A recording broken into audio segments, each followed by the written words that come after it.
Bangladesh police সরকার committee BNP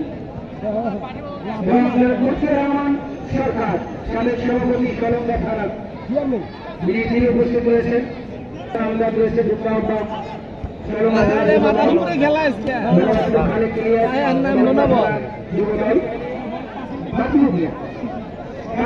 সভাপতি কলম্বা degree college শাখা শহীদুল ইসলাম মজনু সাবেক সহসভাপতি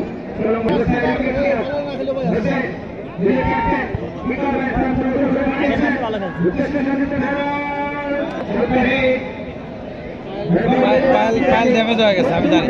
ফাইল হাফ টাইমের পরে ড্যামেজ, আমি এটা জানি।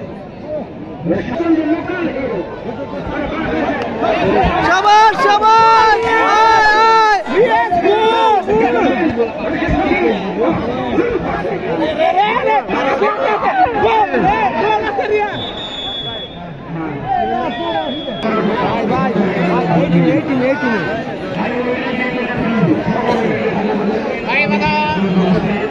আপনারা